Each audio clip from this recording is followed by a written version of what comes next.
Hey guys, meron po ako na-order sa Lazada nitong nakaraang sale. Meron po siyang 15,000 na SRP. At nakuha ko lang po siya sa may around 12,000 na presyo niya pagka naka-sale. Akala ko guys, sulit yung smartphone na yan. Sa may discounted na presyo niya. Ang kaso lang mukhang nadaan po ako sa may hype. Sa kanyang display, na merong AMOLED curved display. Ang kaso lang guys, yan lang po yung na-upgrade sa may smartphone na yan. Majority po ng specs niya is downgraded pala. Then nung sinisimulan ko na po siyang gawa ng review, akala ko sulit siya sa may around 12,000. Yun pala guys, doon na po ako nagdadalawang isip. Hindi po siya sulit, even sa may 12,000 na presyo niya ngayon. Di napakaraming smartphone, even sa mga lumang smartphone pa, na mas maganda dito sa may bagong smartphone na yan, na ngayong taon lang po lumabas. Kilala nyo na ang smartphone na to guys, itong si Poco X7 5G. 15,000 nga guys yung kanyang SRP, at sa around 12,000 ko lang siya nakuha. At ang unang na downgrade guys sa smartphone na to mula sa may last year model niya is yung kanyang charger guys. Dating naka 67 watts guys ang Poco X6, pero itong si Poco X7 is naging 45 watts na lang yung ating charger dito. Mabuti pa po guys yung Chinese model ng Poco X7 na si Redmi Note 14 Pro 5G. Meron po siyang mas mataas sa battery, pero meron din po siyang 45 watts sa charger. At least guys, mas mataas yung Chinese model compare po dito sa may global version na mas mura pa ngayon compare dito na merong 15,000 na SRP.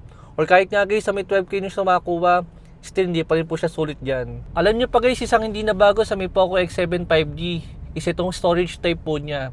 Still guys, itong Poco X7 5G still naka UFS 2.2 lang po siya. Mabagal po yan guys sa mga standard ng mga bagong smartphone ngayon. Nakikita na lang po natin yung ganyang klase ng storage type sa mga low-end na mga smartphone guys. Dahil even po yung mga smartphone nila Infinix sa mga 10K na mga presyo pababa. Yung iba po dun guys is meron ng 3.1 na mga storage. Or lalo nga guys yung mga kapresyo niya. Sila Tecno Camon 30 Pro 5G guys, saka sila GT20 Pro. Pero na po yun mas matataas na mga storage type. Actually nga guys, sa kulang-kulang 15K na lang din po yung mga presyo ng mga smartphone na yon. Pero kahit luma na po yung mga smartphone na yon, parang mas sulit pa po yung mga specs nila compare po dito sa may Poco X7 5G, lalong-lalo nga po sa may storage type nila. Mabagal na po guys ang UFS 2.2 sa may 15,000 na SRP ngayon or lagpas 10K na mga presyo. Dahil malaki rin po guys ang epekto ng storage type sa performance po ng smartphone natin.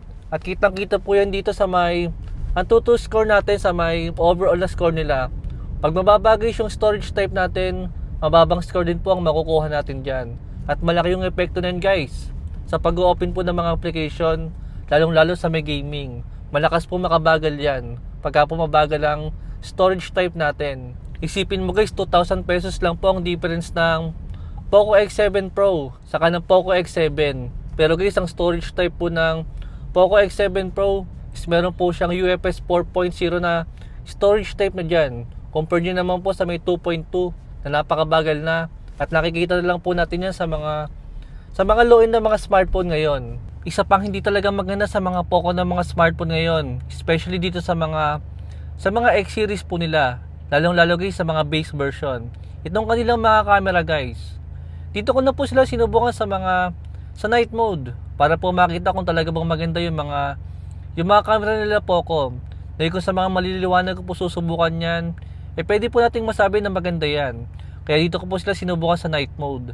At kitang-kita naman dyan, hindi po talaga sila ganun kaganda. Siyempre, ganun din po sa may video quality. Ito po yung sample natin. Dito sa may video natin guys, sa may pagkamadilim, yan po yung sample natin. Siyempre, mahirap pa rin po mag-expect ng magandang video quality sa mga smartphone nila Poco. Dahil nga even yung Poco X7 Pro is hindi rin po ganun kaganda yung camera niya pagkamadilim. Siyempre, ano pa ba i-expect natin dito sa may regular version lang po ng Poco X7. Siyempre, hindi rin po yung nalalayo sa may Poco X7 Pro. Well guys, kung camera phone lang po ang hanap natin sa mga kulang 15K na SRP, napakarami na pong magagandang smartphone dyan. At si Poco X7 ang isa sa iiwasan natin kung camera po ang hanap natin sa isang smartphone ngayon.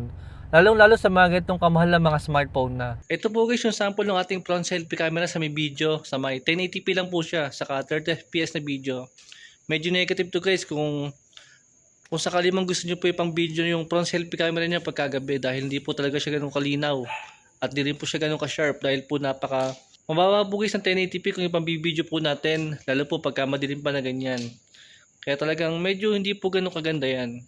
At syempre guys, ang number one reason kung bakit tayo bibili ng mga Poco ng mga smartphone is syempre doon sa malakas sa mga processor nila. Ang kaso guys, itong si Poco X7, medyo negative guys. Dahil itong Dimensity 7300 guys na kanyang processor. Actually guys, mas maganda pa po yung mga ibang mga processor dyan guys, sila Poco X3 GT, saka si Poco X4 GT. Mas maganda pa po yan compared dyan sa may Poco X7 ngayon. Kaya kung sakali man po guys, balak nyong bilhin ng Poco X7 para gawin pang gaming phone at pang camera phone, wag po muna guys, baka sigurado mabitin po kayo sa kanya. Wag ko kayo magpapahype sa may display po ng smartphone na yan. Di yan lang po ang maganda sa may smartphone na yan guys. Mas maganda po maghintay na lang po tayo ng ibang smartphone na mga lalabas pa. Or kung talaga kung Poco po ang gusto natin, rumekta na po tayo sa may Poco X7 Pro. Yun po guys ang mas maganda talaga. Lalo po pagka nakasale po siya sa may around 13k lang na presyo. Compare po dito guys. Nasa 12k po siya pagka nagsisale. Kaso display lang po ang maganda sa kanya. Ganyan lang po guys. Thanks for watching.